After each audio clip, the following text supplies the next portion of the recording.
Pensar na verdade, sentir o que pensa, falar o que sente e viver o que fala, esta é a nossa proposta essencial. Gratidão profunda, paz e muito amor a todos vocês, a todos nós. Mas em especial a você, telespectador, telespectadora, a você, internauta, onde quer que se encontrem, a nossa gratidão profunda. Rogando a Deus, ao Cristo, aos emissários do Cristo, a todos os agentes da natureza que nos sustentam, que nos amparam, que nos conduzem, que possam encontrar em nós as ambiências necessárias nas mais ínfimas entranhas, dimensões mnemônicas de nossas consciências, para que a mensagem já existente em nós possa florescer e outras tantas possam incorporar-se a nós pelo mecanismo inspirativo quando vem de fora, pelo intuitivo quando floresce de dentro para fora, para que nós possamos conversar hoje mais uma vez com a nossa irmã e amiga Mayra. Eu ia te chamar de doutora, mas ainda não é doutora, médica, cirurgiã vascular. É uma alegria imensa, conforme nós prometemos. Diz que promessa é dívida, então estamos cumprindo ou pagando nossa promessa de você estar aqui hoje e depois ainda retornar dia 22 deste mês ainda com algumas situações que ficaram pendentes. Mas a proposta de hoje foi dar continuidade, mas antes responder as 4 questões que ficaram pendentes dos nossos amigos e telespectadores.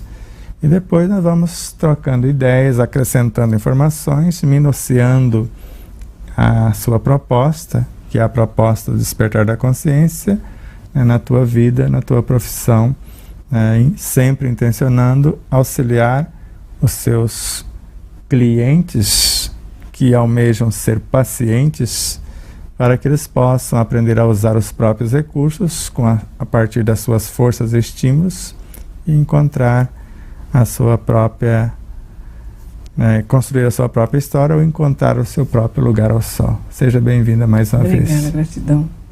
Agradeço pela oportunidade, né? E vamos tentar responder da melhor forma possível às questões que foram deixadas. Algumas eu tive que fazer um resuminho, vou tentar trazer de uma forma mais clara e mais simples que eu puder, do meu entendimento, da minha forma de ver. Então eu trouxe aqui as perguntas que a gente printou, né, ontem. E a primeira pergunta foi do Luiz Gonçalves. Ele pergunta se o fumante passivo, por ser afetado pelo uso do acompanhante, se deverá haver a crítica contumaz de ser e se compreender o estágio e auxiliar com a oração e ele não será afetado por esse cigarro. Acho que foi mais ou menos assim. O que eu entendi que ele quis dizer é que o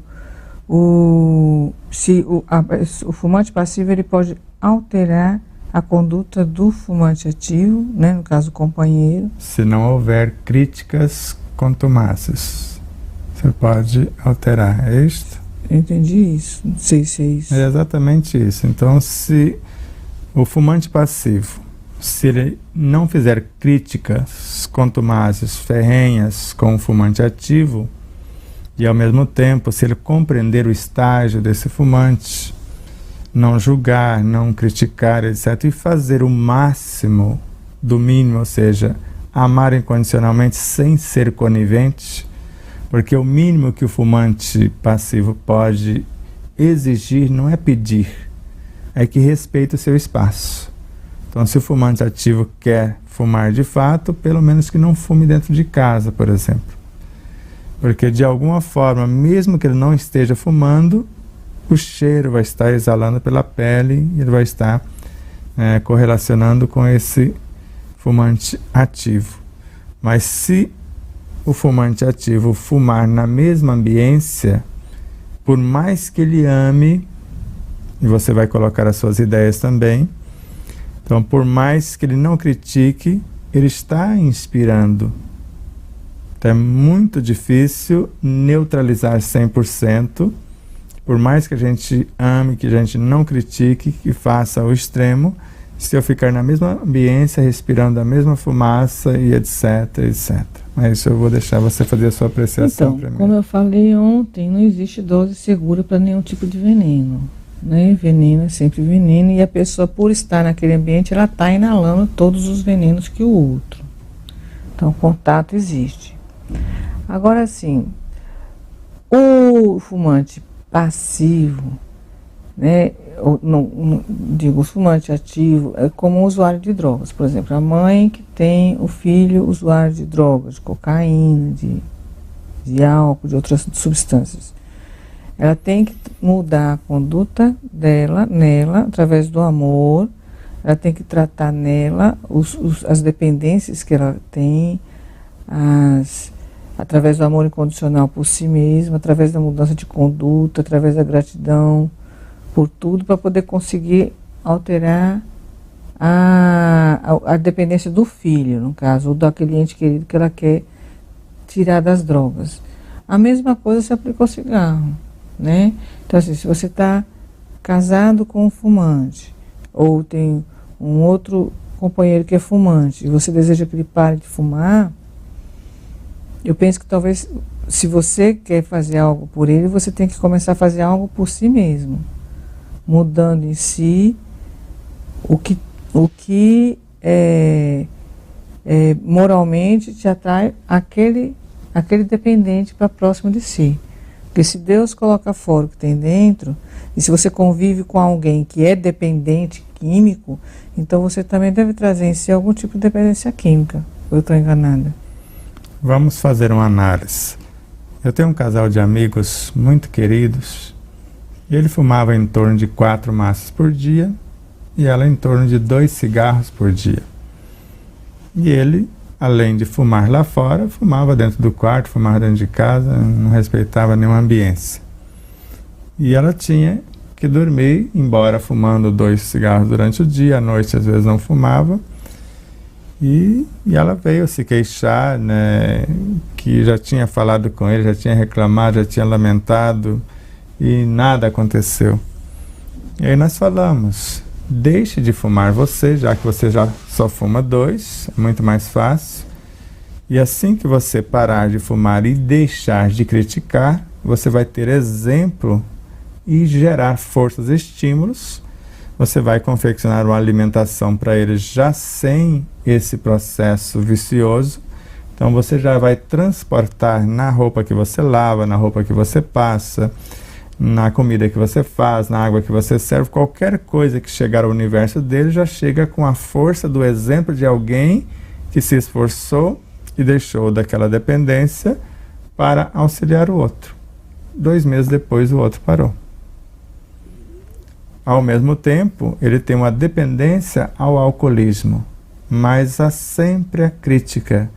E eu já disse várias vezes a ela, aos filhos, que enquanto criticarem, ele vai para o abismo. Agora, quando criar uma ambiência de aconchego, de não julgamento, porque ele está num processo de autodestruição, porque tanto o tabagismo, quanto o alcoolismo, quanto a drogadição, é um processo de autodestruição, porque é um suicídio acelerado. Embora, às vezes, a maioria não tenha consciência disso, mas eu creio que um grande número tem assim. Você não sabe que está se matando? Ele sabe que está se matando. Só que ele está querendo alguma coisa para que ele possa se agarrar e sair daquele abismo. Nós sabemos da presença das companhias espirituais que fumam, que bebem, que se drogam juntos, na mesma frequência. Então, o estudo do Evangelho no lar, por exemplo, o hábito da oração, da meditação, de boas músicas, ou seja, criar uma ambiência na qual, pelo menos, as companhias não entrarão dentro do lar, junto com o fumante, com o alcoólatra, com o dependente químico.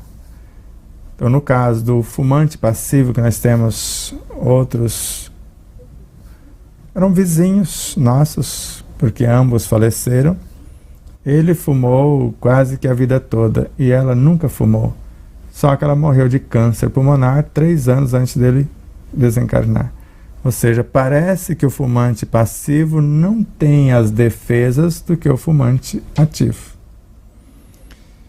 Por quê? Porque não é do interesse das parcerias que fumam junto que o fumante ativo morra. Porque ele é uma espécie de ambiente que eles vão drenar o energismo e não acontece às vezes o mesmo com o fumante passivo. Porque ele nem sabe tragar, ele está engolindo fumaça, não sabe fazer o processo que o outro faz.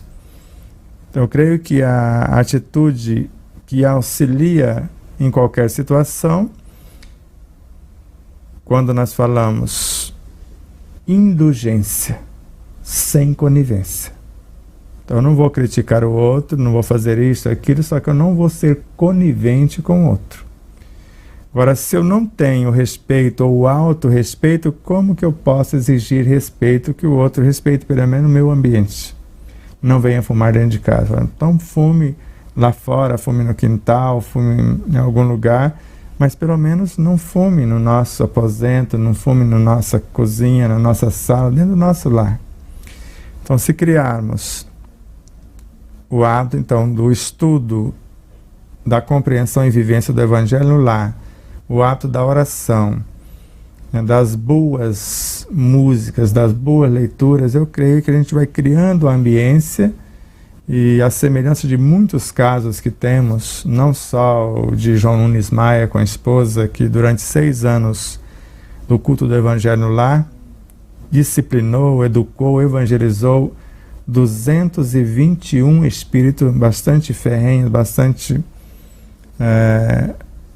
perversos, ignorantes, né, refratários. Então imagine o que nós não podemos fazer por esses seres viciosos, porque o encarnado está num processo vicioso, mas tem muitos se valendo da mesma situação. Basta lermos André Luiz, Sexo e Destino, nós vamos ver lá que a criatura que tem um barzinho em casa, ele tecnicamente não está bebendo, estava lendo o jornal. Mas de repente chega 2 entidades, chega próximo dele, elas enlouquecidas para beber, para extrair a vitalidade do álcool, e chega como se chegasse perto do ouvido e fala: e aí, camarada, vamos beber? E ele aceita a sugestão, e assim que aceita, a entidade vai ligando molécula a molécula, átomo a átomo, até que André Luiz não viu mais 2, mas um só. E não soube dizer quem é que deu o comando para o corpo levantar e ir até o barzinho tomar o trago. E assim é com o fumante, dependente químico ou qualquer situação. Então, se eles vivem dessa dependência, se mudarmos a ambiência, vamos ofertar outro tipo de alimento. Então, as forças e estímulos emanadas da oração, elas vão permear o psiquismo desses seres, o mundo psíquico e emocional, para o encarnado perispiritual e físico, aqui é mais periférico, no caso do duplo etérico e do corpo físico. Então tudo isso vai ser permeado por novos alimentos, ou por novos elementos a partir dessas vibrações, de boas leituras, de boas músicas, dessa ambiência que se cria. Eu creio que o fumante passivo, no caso da pergunta do Luiz Carlos Gonzalez, então a atitude dele seria essa. Então, o amor incondicional, mas a indulgência sem conivência. Vai comprar um cigarro para mim? Negativo. É você que está fumando. Se quiser, vai comprar você. Então, eu não vou fazer o mínimo esforço para manter o teu vício. Me dá o dinheiro para comprar cigarro? No caso, às vezes a pessoa que fuma, não ter o dinheiro, ela pode ser a dona de casa. Então, o dinheiro vai sair do bolso dele mesmo. Mas, pelo menos que não seja ele a comprar o dinheiro ou dar o dinheiro por vontade própria. Se ela quiser desviar o recurso de outras necessidades para aquilo, aí é problema da pessoa. mas dar amor. Então eu te dou um abraço, eu te dou um beijo, eu faço uma leitura em voz alta para você, para acalmar essa vontade quase que irrefreável de fumar, e eu posso fazer alguma coisa para você. Vamos abraçar uma árvore junto, vamos fazer alguma coisa, vamos andar de mãos dadas, vamos ver se isso passa. Fazer alguma coisa na hora do pico de necessidade dessa nicotina. Então eu creio que tem várias situações que nós podemos amenizar, mas se a pessoa fumar dentro do quarto, e mesmo ele orando, ouvindo boas músicas, fazendo boas leituras, há situações que o corpo não vai ter resistência, porque vai assimilar pela pele. E você mostrou o que aconteceu com a pele da moça só de tocar nas folhas do fumo. Então, mais cedo ou mais tarde, vai acontecer alguma coisa. As crises que 100%, só se for um Santo Antônio de Pádua, uma Madre Teresa de Calcutá, uma Irmã Dulce, e nós estamos longe de ser um desses luminares para neutralizar 100%. Então, vale a pena o esforço, a compaixão e todos os meios possíveis para tirar a pessoa da dependência, gerar esses estímulos para tirá-la, mas a menor crítica vai empurrando mais. E mesmo que não seja verbalizada, se ela for mentalizada, qualquer queixa, lamentação do parceiro vai empurrando ele mais para o abismo. Ele já está no abismo. Ele está querendo alguém que dê a mão. Então, olha só. Eu tenho vários pacientes que são suicidas, que me procuram com essa queixa de desejo de se matar. E tenho muitos fumantes também. Então, assim, eu vejo a dependência química, tanto cigarro, quanto a bebida, quanto qualquer outro tipo de dependência, a falta do amor próprio, do auto-amor. Então, o paciente que não se ama, ele busca que o outro preencha o vazio que está nele. Todas as pessoas que não se amam buscam amor fora, que é a maioria das pessoas. E ela se frustra, se decepciona porque não encontra no outro o preenchimento de si, por falta desse amor em si. Porque se você não se ama, você não consegue perceber o amor do outro, porque falta o link para poder conectar.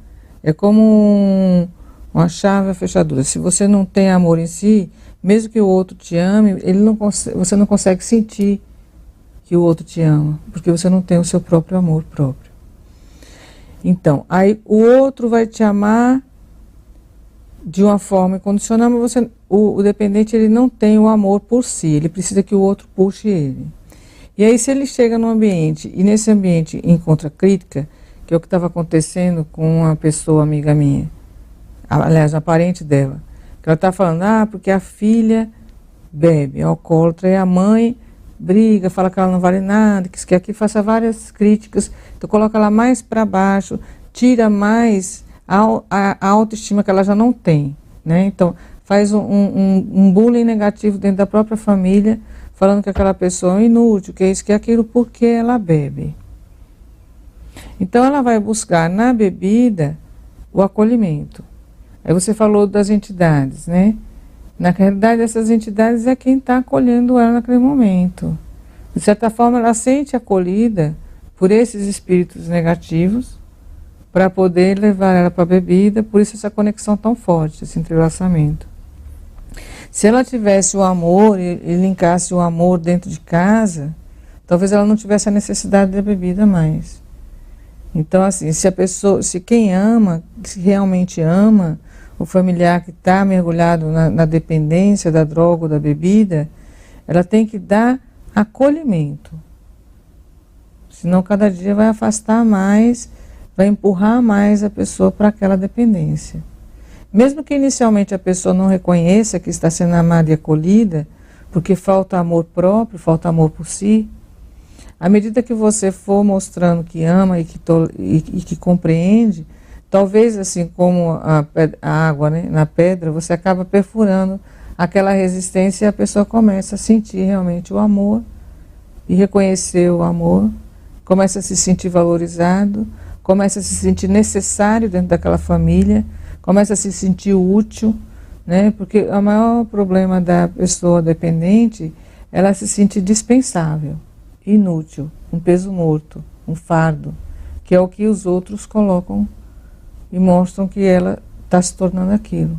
E aí ela cai mais e mais e mais fundo nesse buraco, e quem acaba colhendo é justamente.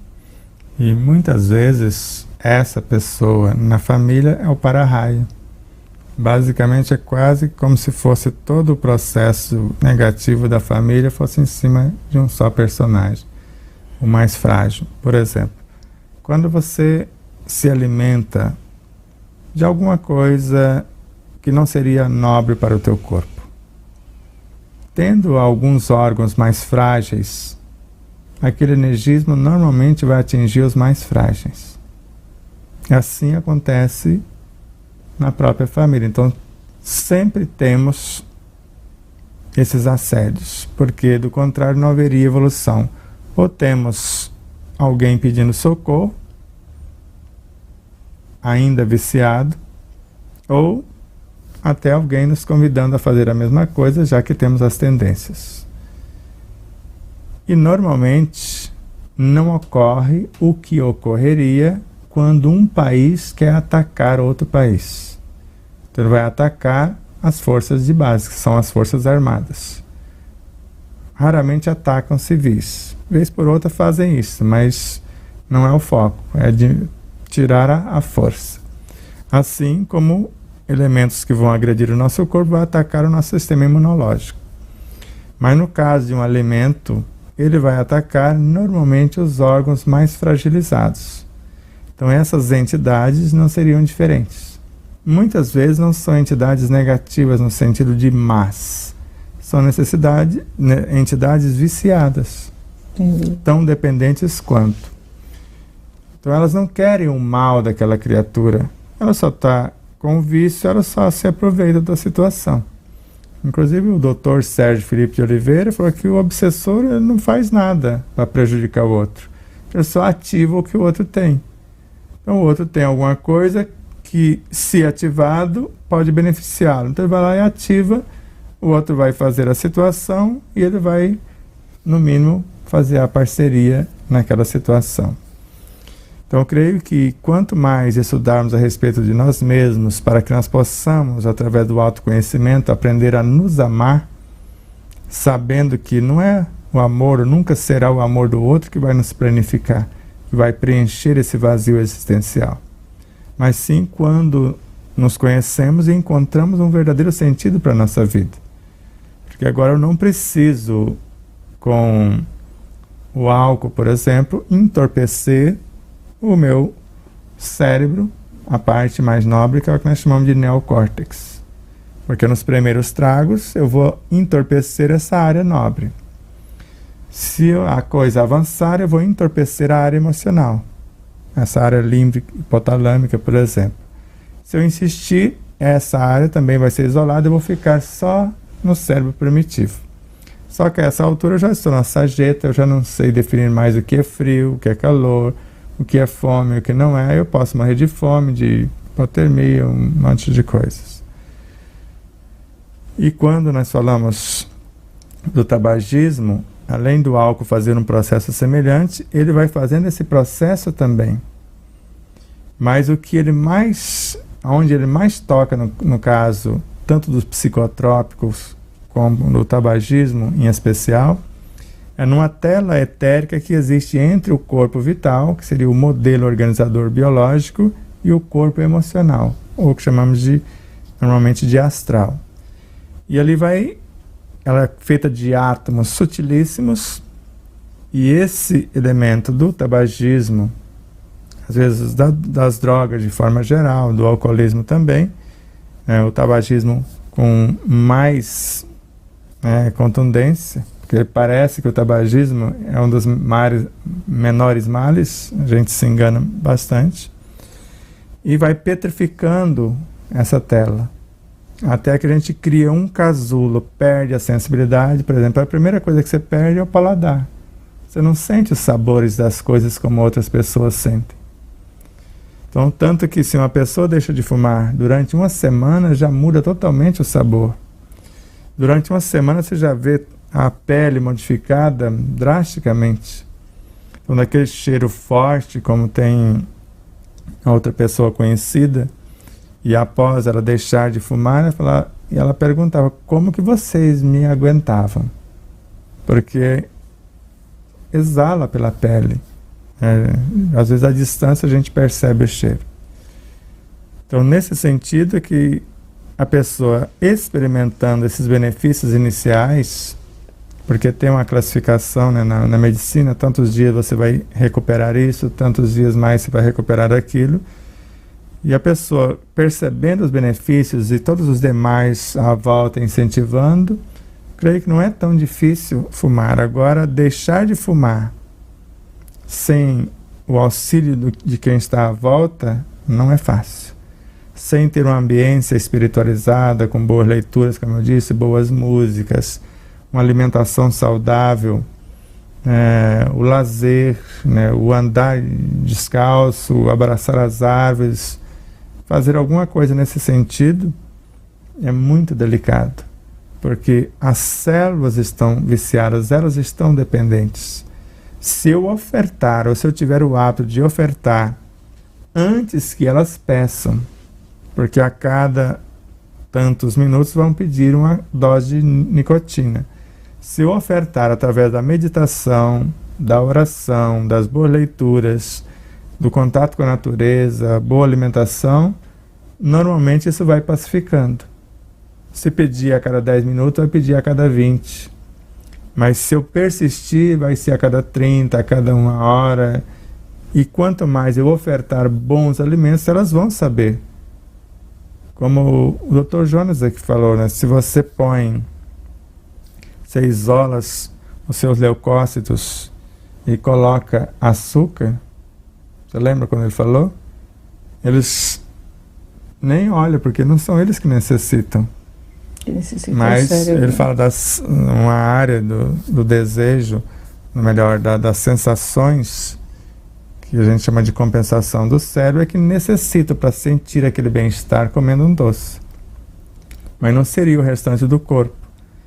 Tanto que essas áreas no cérebro é que tem essa sensação quando você fuma, ou quando a pessoa fuma.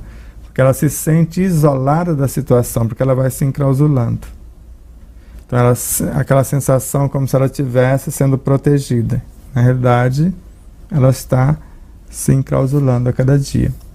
E eu fiquei muito chocado quando Divaldo Pereira Franco, numa de suas palestras, né, inspirado por Joana de Ângeles, ele narra que se a pessoa fumar 50 anos aqui, ela vai ficar 50 anos dentro desse casulo. E ele só se dissolve com o tempo. Tanto que, não sei se você lembra das obras de André Luiz, em especial Nosso Lar e os Mensageiros, dependendo da situação, reunia-se uma equipe para orar, para romper os casulos, dos quais, quando rompiam, com esse auxílio, os espíritos que estavam aprisionados saíam na carreira, porque não sabiam o que estava acontecendo. E André Luiz questionava, mas não vamos atendê-lo, já que despertamos? Não, agora só o tempo vai encarregar deles situar-se. Só mais tarde. Acho que o tempo e a vontade. Exato. Também, né? Mas a vontade, mesmo assim, eles não teriam tão facilmente. A vontade dependeria dessas orações contínuas por eles. Uhum. Por isso que o fumante passivo, ele vai despertar a vontade no ativo. Porque às vezes ele não tem nem por onde desenvolver essa vontade. Às vezes está tão frágil o seu psiquismo, tantos seres sugando o seu energismo, e num processo depressivo também, ele não tem vontade. Eu falo porque eu já passei pelo processo depressivo nesta encarnação, e pelo tabagismo, pela drogadição e o alcoolismo em outras situações. E quando a gente tem acesso a essas memórias, a gente percebe, conforme visualizamos na obra Missionários da Luz de André Luiz, a importância da oração daquela esposa para aquele esposo alcoólatra, desequilibrado do sexo, comia em demasia. Então aquelas forças, estímulos, aquelas luzes da oração penetrando o psiquismo dele e de alguma forma como se gerasse esse ânimo, esta vontade, esse desejo de sair da situação. E lá a coisa era bem complexa. Então, uma mãe que não desiste do filho, uma esposa que não desiste da esposa e vice-versa, isso vai ajudando. Mas normalmente o que nós vemos os pais são reclamar dos filhos que fumam, dos filhos que bebem, dos filhos que usam droga, e quanto mais reclama, quanto mais fala, mais para o abismo nós empurramos. Agora, quanto mais oramos, usamos de indulgência sem ser conivente, repito mais uma vez, e criamos as situações tanto da ambiência psíquica, emocional, moral, espiritual, e o cuidado com a alimentação, com as leituras, com as músicas, nesse ambiente, para começo, os parceiros já não entram. Porque há uma redoma de luz para um lar que cultua o Evangelho. Se ainda não nos tornamos o Evangelho, se não temos ele na mente, no coração, e se esforça para vivê-lo diuturnamente, pelo menos uma vez por semana, se não for possível fazer todos os dias, para criar essa ambiência, para naquele momento convidar espíritos nobres, e normalmente quando se instala o estudo do Evangelho no lar, uma equipe fica destacada para esse fim 24 horas por dia. Então transforma-se num posto de socorro através do qual esses seres dependentes do álcool, do tabagismo e de outras dependências como o excesso de alimentação ou qualquer excesso, então eles vão sendo disciplinados, educados, porque estão recebendo a água viva do Evangelho que Jesus, quando narrou lá no Poço de Jacó: se você beber da água que eu hei de te dar, você não terá mais sede. Então, conforme eles vão bebendo dessa água viva, eles não vão tendo mais sede da dependência química, psíquica, emocional e etc. Entendi. Então, aí a gente pegando o link disso, sobre a alimentação no alcoolismo, que foi uma das perguntas de Murilo, que ele perguntou qual seria a melhor alimentação para o alcoólatra, a questão da alimentação.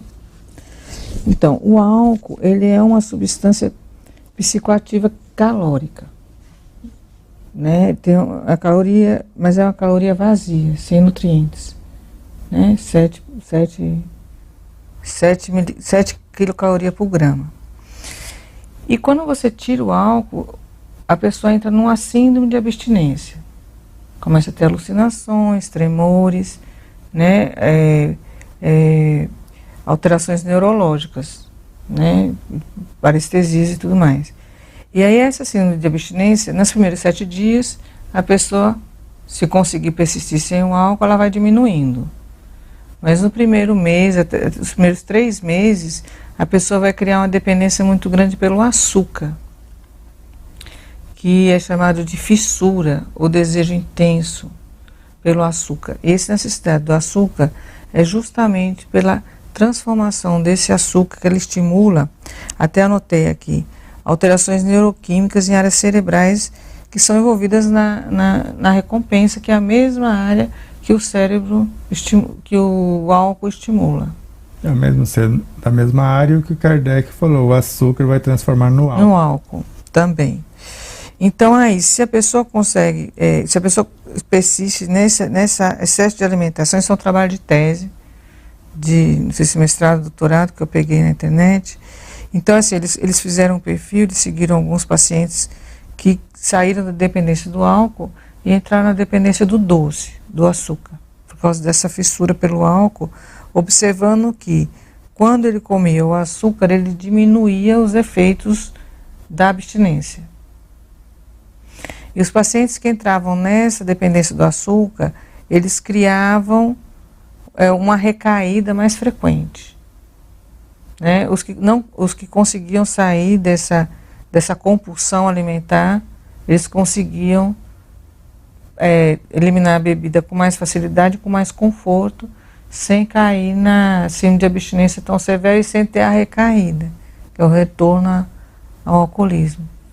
Então vamos fazer o caminho inverso, que é o que nós falamos no programa do dia 24 de novembro.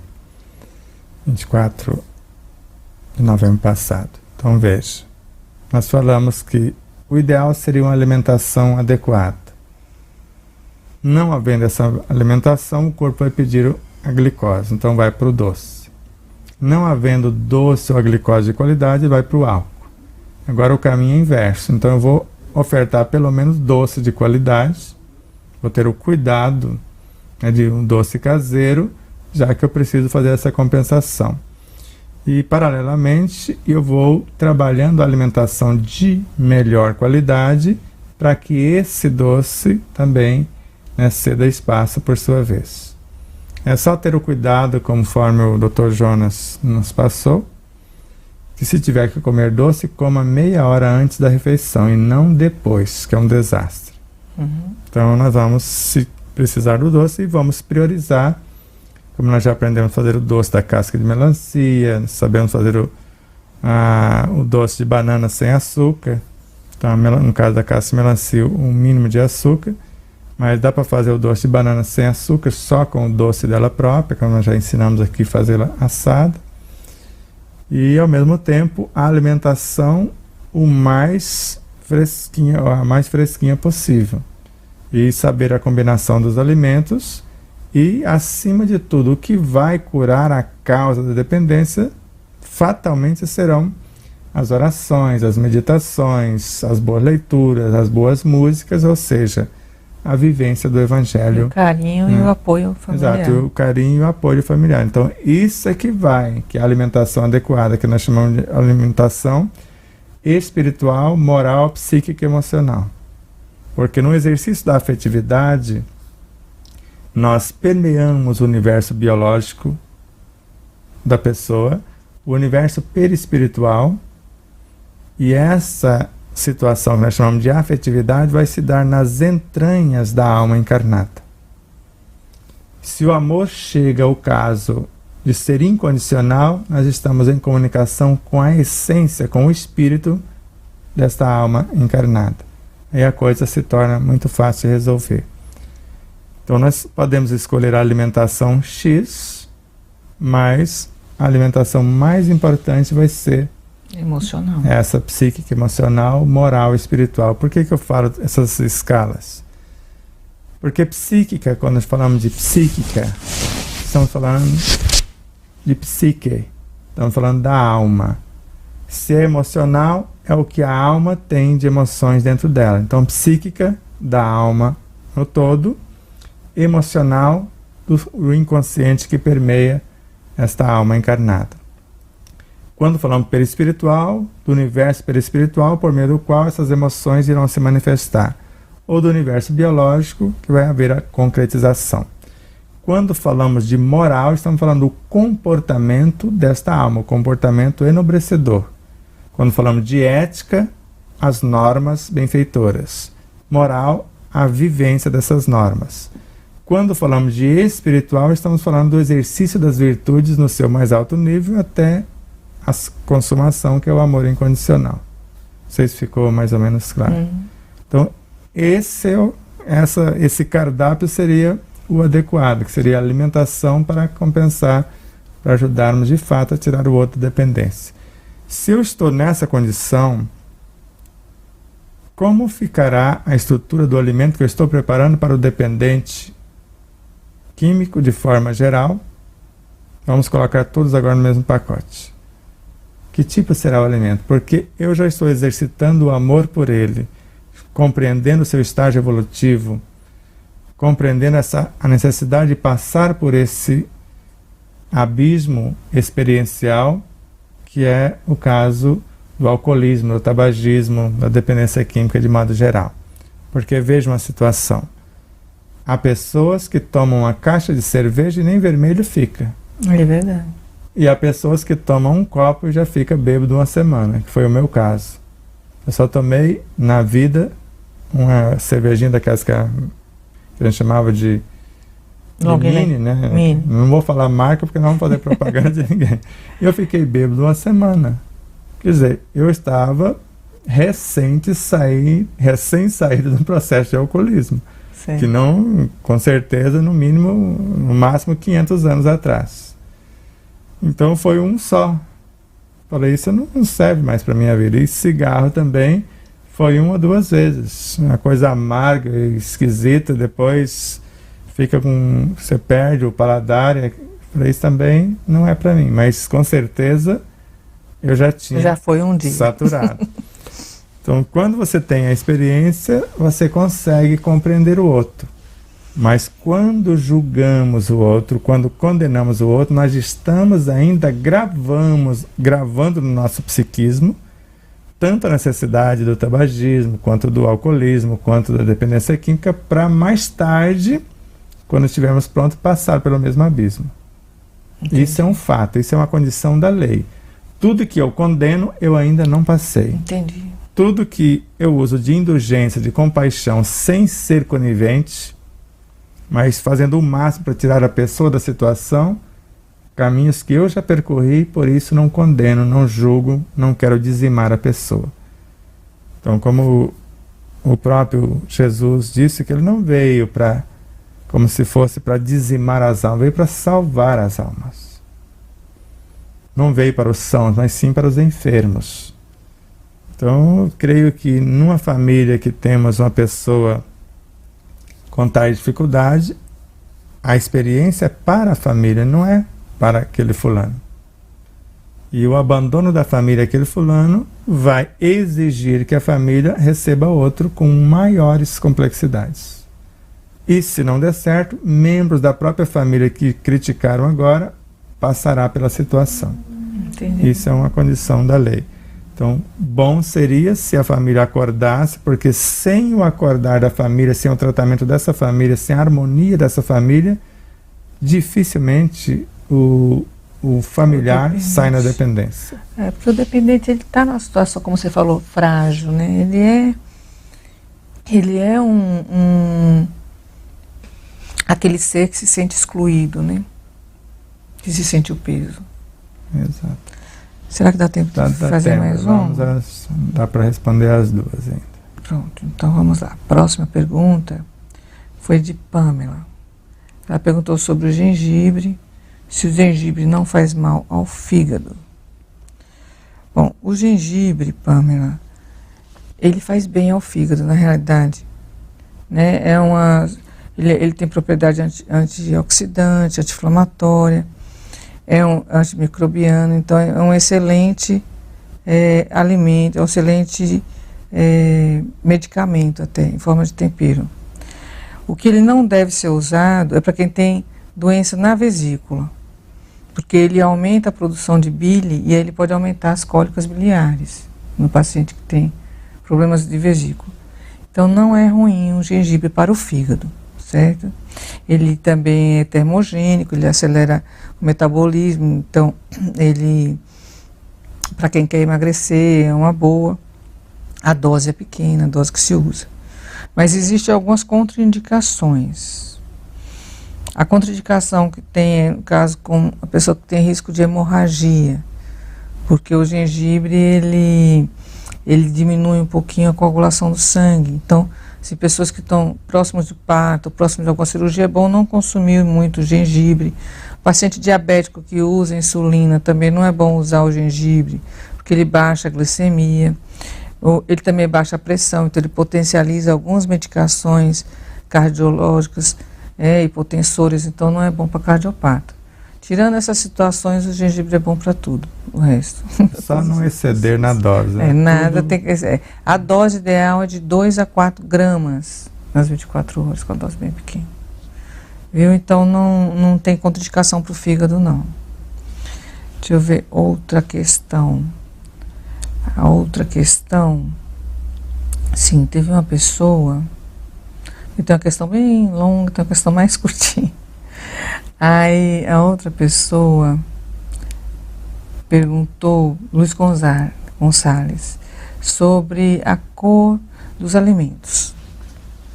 Aí tem, assim, o que eu falei, né, na live passada, foi que cada alimento tem um energismo, né? A gente mostrou aquela tabela das energias, das cores, né? Então, todo alimento tem um energismo, todo alimento tem uma propriedade, e quando você faz a sua dieta, você tem que botar cor dentro desse prato. Aí eu separei aqui mais ou menos, assim, fiz um resuminho de cada cor, certo? Então, assim, por exemplo, a cor amarelo ou laranja, alimentos amarelos e laranjas, eles aumentam o reforço imunológico. Então, esses alimentos, eles são ricos em beta-caroteno, né? Que é um precursor da vitamina A. Eles também têm flavonoides, têm o licopeno em menor quantidade, e eles ajudam no sistema imunológico, no combate às infecções, né? Também são importantes para a visão, proteção celular, melhora o cabelo, né? São ricos em vitamina C, melhora a absorção do colágeno, são anticoagulantes, são antioxidantes, né? Trabalham contra os radicais livres. Então, são alimentos também que previnem o câncer de mama. Então, é importante ter o amarelo e o laranja na alimentação. Exemplos: abóbora, milho, laranja, mamão, cenoura, né? Manga. Então, alguns alimentos. O vermelho. A cor vermelha, ela traz mais disposição. É indicado contra depressão, cansaço e falta de desejo sexual. O vermelho, ele é rico, muito rico, em outro tipo de carotenídeo, que é o licopeno, né? Outro tipo de carotenoide. Ele é associado também à vitamina C, tem um efeito antiestressante, diminui o estresse, por isso que ele diminui a depressão. Além disso, ele também tem hesperidina, quercetina, que são substâncias características antioxidantes e que também ajudam na prevenção do câncer de mama e o câncer de próstata, principalmente de próstata nos homens. Sugestões: pimentão vermelho, tomate, o morango, a melancia, a goiaba, a beterraba, a cereja, a romã, né? São sugestões vermelhas. Vamos para o verde.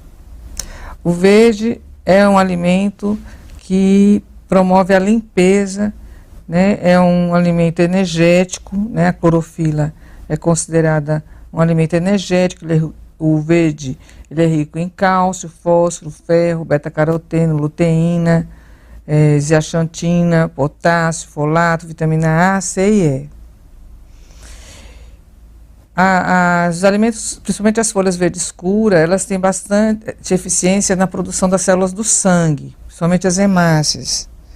Ajudam na coagulação do sangue, evitam a fadiga mental, fortalecem os ossos e dentes, também ajudam na saúde dos olhos, diminuindo o risco de degeneração macular, desintoxica as células, inibe os radicais livres. E alguns exemplos: o abacate, a abobrinha verde, o alface, o brócolis, coentro, couve, quiabo, espinafre, são alimentos, né, indicados, exemplos de alimento verde. A cor marrom no prato é um regulador. Eles são ricos em fibras e favorecem o bom funcionamento do intestino e previnem a prisão de ventre. Tem efeito antioxidante e vasodilatador. Exemplo deles: soja, aveia, arroz integral, trigo, lentilha e nozes, né? Eles são muito bons também para depressão, somente as nozes. O preto ou roxo, eles agem na vitalidade, ele é um pigmento muito ligado à vitamina B1. Os alimentos dessa cor, eles retardam o envelhecimento, eles são rejuvenescedores, neutralizam substâncias cancerígenas, né? Eles protegem o código genético. Auxiliam o sistema nervoso, também favorecendo a circulação desse sistema. E esse grupo também é um poderoso antioxidante, né? Previne algumas doenças cardíacas. Exemplos: a ameixa, a uva, a jabuticaba, a beterraba, o repolho roxo, a amora, a cebola roxa, a alcachofra. E os alimentos brancos são fortalecedores. São alimentos que contêm fitoquímicos, né? E o cogumelo também, que é branco, além de tudo, tem o beta-glicano, que são substâncias responsáveis para modular o sistema imunológico. Então, são fontes de potássio e cálcio e contribuem para a manutenção dos ossos, regulam os batimentos cardíacos, eles são fundamentais para o bom funcionamento dos músculos do sistema nervoso. Alguns exemplos: a banana, a batata, a couve-flor, o cogumelo, a cebola, o inhame, o pêssego, pera. Então, assim, todas as cores, cada cor, ela tem uma propriedade importante para a nossa saúde, né? E muitas vezes o brasileiro acha que comer arroz, feijão, carne, farinha já é suficiente. Esquece das verduras, dos legumes, das outras cores. Aí vai na farmácia e compra uma medicação cara, porque são caros essas substâncias de A a Z, né, que o pessoal compra e toma por anos e anos a fio, e esquece que tudo isso tem na feira, né? E se o alimento é fresco, ele é bom, né? Então, muitos pacientes que têm úlcera chegam assim, eu não como abacaxi porque dizem que faz mal, não como beterraba porque dizem que faz mal. Tudo faz bem, desde que seja fresco, feito na hora, consumido naquele momento, né? À medida que o tempo passa, o energismo do alimento vai diminuindo.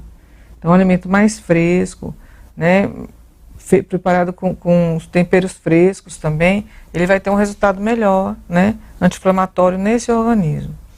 Então, sempre primar pelos alimentos coloridos e frescos no prato, né? Não esquecendo das proteínas, como a gente falou na aula passada, né? Metade do alimento botar cor dentro desse prato, porque a cor é quem vai ajudar a cicatrizar mais as feridas, né, e provocar os efeitos anti-inflamatórios e a proteção das células. E os outros alimentos, que são os feijões, a proteína vegetal e a proteína animal, que vai ajudar a cicatrização. E do restante, a proteína, o que mais? Porque dividimos o prato meio, metade cor. Então, a gente dividiu a metade, na metade seria a cor, essas cores que a gente comentou agora. Na outra metade, no item 2, seria a proteína animal, seriam as carnes, né, ou um tipo de carne, ou frango, ou peixe, a carne vermelha, ou o ovo, ou queijo. E no item 3, que seria a proteína vegetal, que aí dá preferência aos feijões. Junto com se quiser dividir, colocar um pouquinho de carboidrato, pode, né? Seria o arroz, né, que seria os alimentos brancos, né? Seria o arroz, outro alimento branco, a batata, junto com o feijão, no item 3, que seria uma quantidade menor. A mandioca, aipim, ou macaxeira. A macaxeira, né? Também.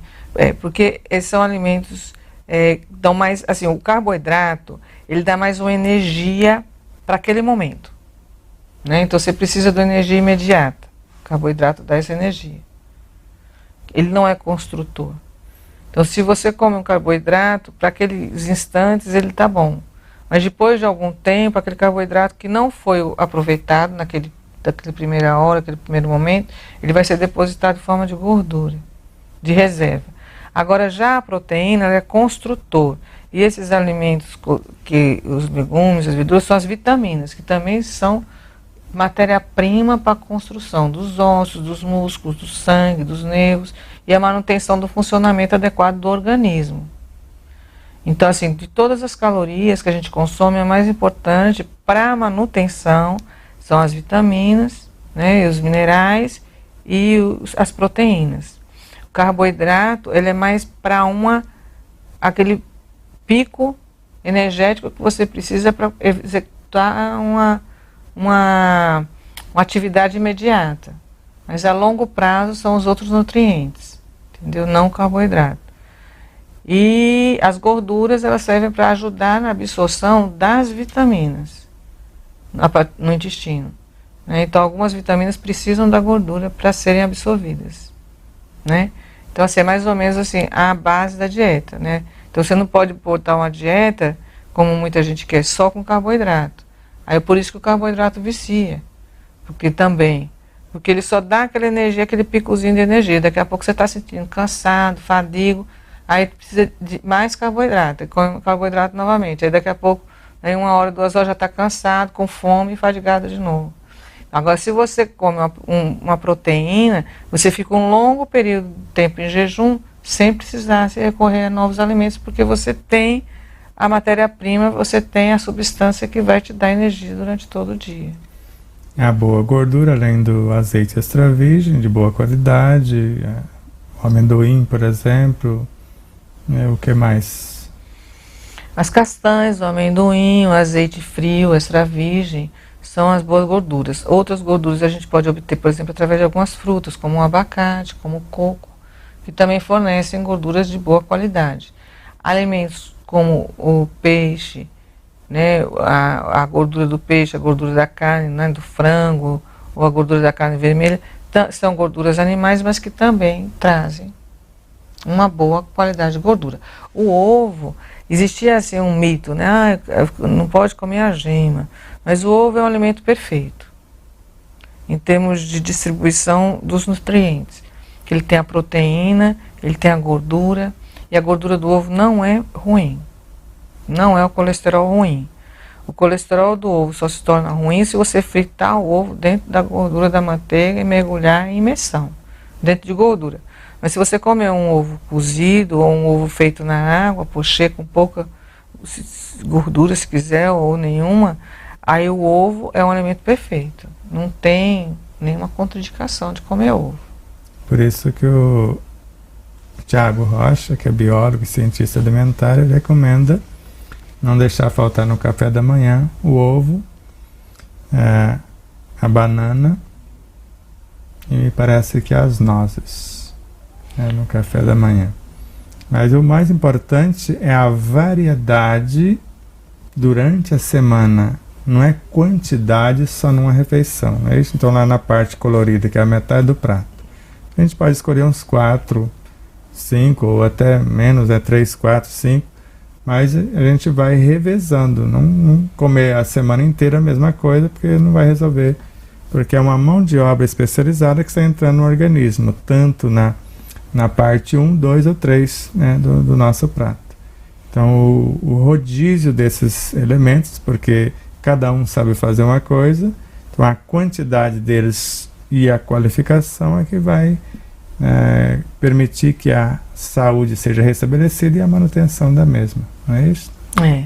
E muita gente tem que tomar cuidado, porque assim, muita gente hoje come fast food, come em restaurantes, aquilo. Aí chega lá, vê aquela abundância de comida, aí quer botar tudo no prato. Ou então quer comer todos, assim, eu falo assim, você vai escolher, né? Quando eu falo botar cor no prato, não precisa botar a feira toda de uma vez, vai botando pelo menos 3 elementos coloridos, mais a proteína animal, mais a proteína vegetal. Pronto. Aí você faz uma boa distribuição. As castanhas, às vezes, por exemplo, assim, no café da manhã muita gente não sente fome, muita fome no café da manhã. Aí também não exijo. Você pode tomar um chá, um suco. Suco eu não gosto muito, eu prefiro que a pessoa coma a fruta, né? E aí associar um ovo, por exemplo. Aí não quer comer mais nada. Tudo bem, leva a castanhazinha, come em outro horário, no horário de um lanche, né? Em vez de você lanchar um pão, você lancha um pouquinho de castanha de caju, ou come uma castanha do Pará, entendeu? Aí você vai aliviar a sua fome naquele momento e vai estar dando nutrientes para o seu organismo. E no café da manhã a gente fala de assustar o ovo. A gente, depois da água entrar em ebulição, no máximo 2 minutos, né? Ele só vai dar uma leve cozinhada na clara, dar uma aquecida na gema.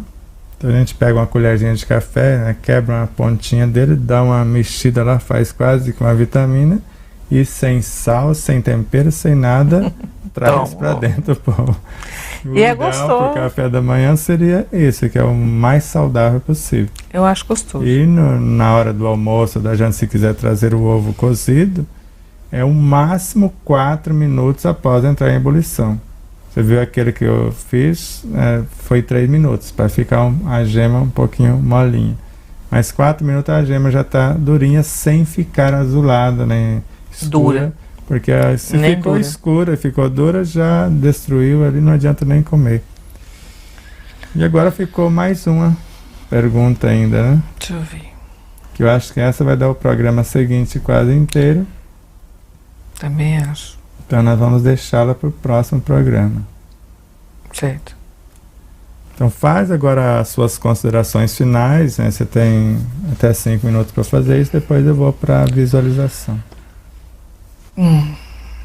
Então, eu acho que é necessário, diante de tudo que a gente conversou hoje, sobre as dependências, que foi o foco hoje do programa de hoje, foi realmente dependências, químicas, a necessidade do alimento primordial, que é o amor, né?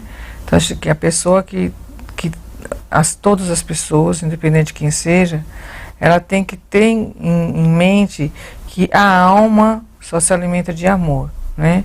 Os alimentos que a gente ingere, tudo que a gente faz, são coadjuvantes, mas a base de tudo, acho que é o amor realmente. Então assim, se você quer ajudar o outro, né, somente através do amor e do perdão, não esperar que o outro faça por você o que é sua obrigação, sua necessidade. É uma coisa que tem que vir de dentro para fora. Tem que ter o link, tem que ter a conexão, né? Você só vai conectar com o outro através do que você tem dentro de você. Se o outro está se apresentando daquela forma, se o outro te traz raiva, se o outro te traz medo, se o outro te traz angústia, se você se deprime pela presença, pelo que o outro faz, primeiro você tem que resolver dentro de você. Porque existe uma ressonância. Você não tem aquela convivência por acaso. Se aquela pessoa está na sua vida, você tem uma missão com aquela pessoa, através de uma correção de si mesma. Então eu sempre vejo assim, quando eu vejo algo fora, eu sempre tento procurar dentro de mim. O que é que eu tenho em mim que trouxe aquela pessoa para o meu convívio? O que é que eu tenho em mim? O que é que eu posso fazer por mim para ajudar aquela pessoa? O que é que eu posso fazer por mim para ser uma pessoa melhor para aquela pessoa também? Entendeu? Então assim, eu acho que só dessa forma que a gente consegue tocar o outro. Porque se você não faz por você, você não tem moral para exigir nada do outro. Se você não consegue melhorar a si, você não consegue melhorar o outro. Aí eu me lembro daquela história que você contou uma vez, acho que foi o Dalai Lama, que ele precisava ensinar alguém a não comer doce. E ele mandou a pessoa retornar várias vezes até que ele conseguisse. Ele não comeu doce. Então, se você quer que o outro mude, mas você não é capaz de se mudar. Você não é capaz de controlar sua língua, você não é capaz de deixar de falar mal do outro, você não é capaz de parar de reclamar, você não é capaz de parar de maldizer. Então, se você não consegue corrigir isso, como é que você quer que o outro se corrija? Se você não é capaz nem de olhar o outro com compaixão e com amor, como é que você quer que o outro mude? Se você mesmo não consegue se mudar. Então, às vezes, aquele dependente químico que está dentro da sua casa, ele só é o professor que está ensinando a você o quanto você precisa melhorar em termos de tolerância, de paciência, de boa vontade, de compaixão, de amor por ele e por si mesmo. Aí eu penso assim, que se a pessoa não se mudar, ela não pode exigir que o outro mude. Obrigado mais uma vez pela sua presença e, conforme prometido, dia 22 retornaremos. Eu só vou te dar uma folga de um domingo e depois a gente trabalha mais uma vez falando.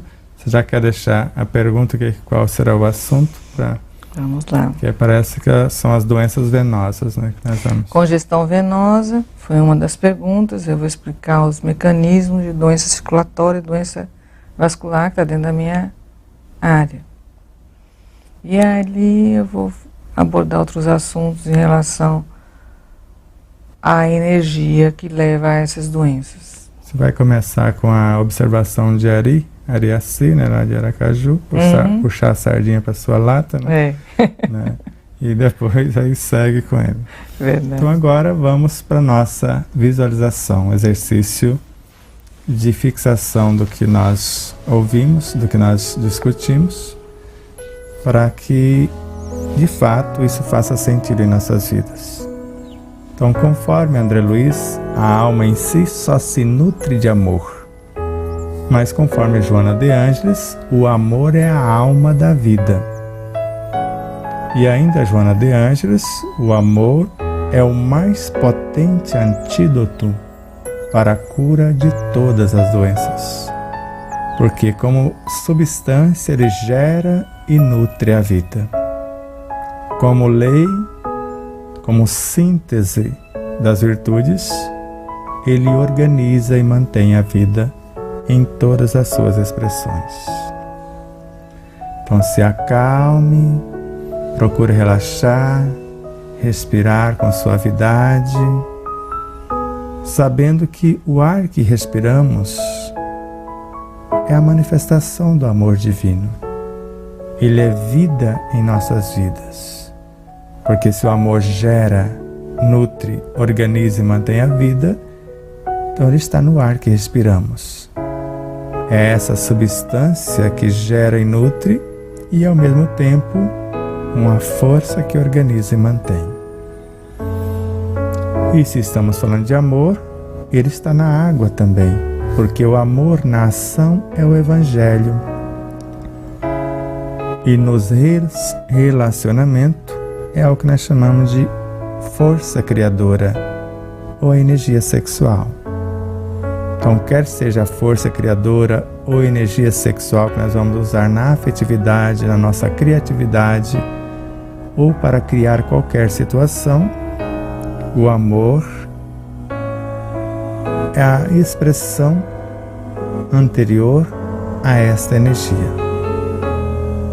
E antes dele o próprio verbo. Então no princípio era o verbo, que se expressa criando o psiquismo divino. E esse psiquismo divino, que é o prolongamento desse verbo, o amor é o prolongamento dele. E ele começa como pequenos fascículos chamados de espírito com E minúsculo, que compõe a matéria-prima do cosmos. E ao se unir esses espíritos em dois ou mais, formam o amor substância, a força vital no Evangelho, o que vai gerar, que vai nutrir a vida. É esse que a alma em si só se nutre dele, porque ela vai pegar uma porção desses princípios inteligentes e transformá-los em fluidos, em bioenergia, nos infracorpúsculos, nas linhas de forças, no mundo subatômico, atômico, molecular, celular, nos tecidos e tudo mais. Então o amor é a alma da vida. E a alma em si só se nutre de amor. Se ele gera tudo, nutre, organiza e mantém, então se olharmos para dentro ou para fora e tivermos olhos de ver, só veremos o amor em suas múltiplas expressões. E se tivermos os ouvidos de ouvir, só ouviremos os apelos ou as expressões deste amor em todas as suas dimensões. Por isso que na página 30 do nosso livro colocamos: o conhecimento é a base que faculta a aquisição da experiência. Já que vida é um perpétuo dinamismo, experiência é vida atuando em todas as dimensões, num perpétuo dinamismo. Então, o conhecimento é a base que faculta a aquisição da experiência. Experiência é vida em contínuo dinamismo, atuando em todas as dimensões.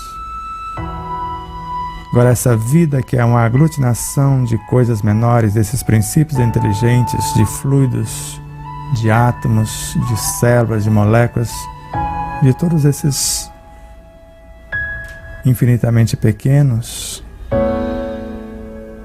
vai transformar-se na ciência. Vida é ciência que fecunda o discernimento por meio da razão.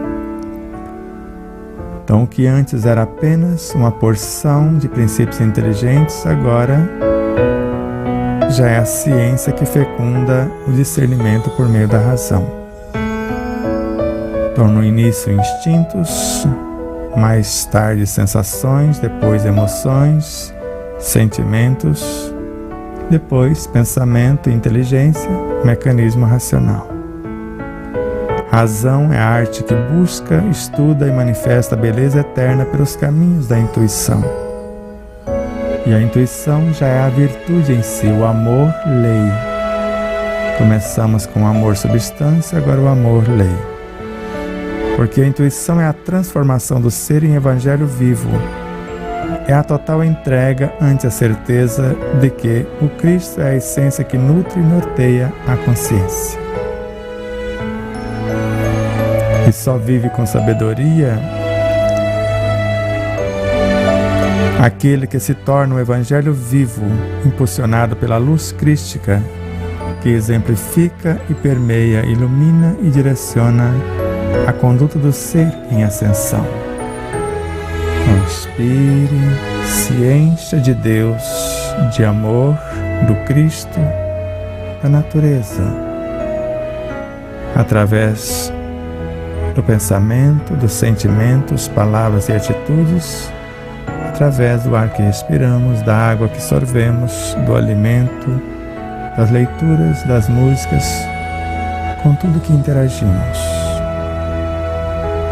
Visualizem-se tais como gostariam de ser ou tornar-se, tanto para si quanto para os teus.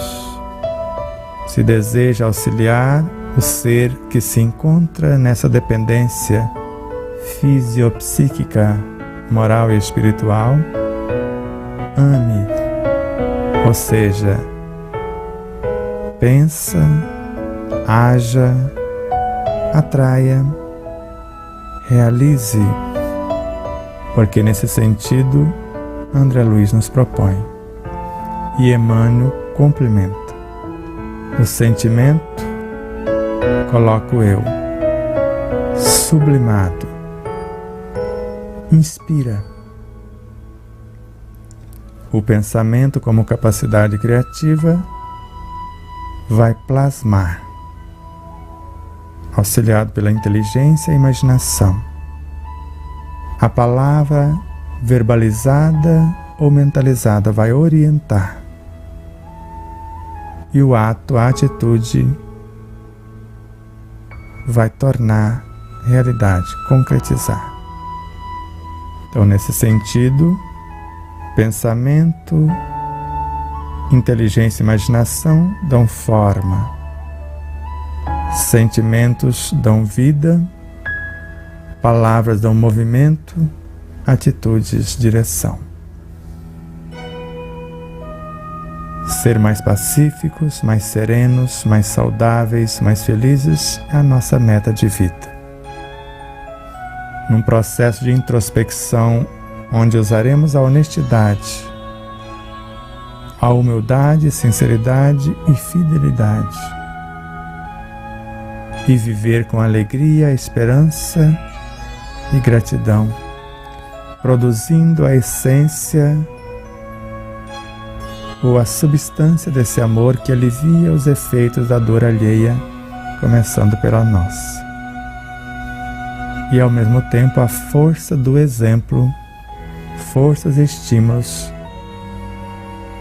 para nos curar ou apontar caminhos àqueles que assim desejam. Paz profunda a todos, gratidão eterna, até a semana que vem. Mas antes, se possível, entre no nosso site, o despertardaconsciência.com.br. Lá tem o link para o nosso canal, youtube.com/o Despertar da Consciência. Nos dê a honra, se inscreva, clique lá no sininho para você receber as futuras postagens, compartilhe os vídeos, nos ajuda a divulgação dessa mensagem.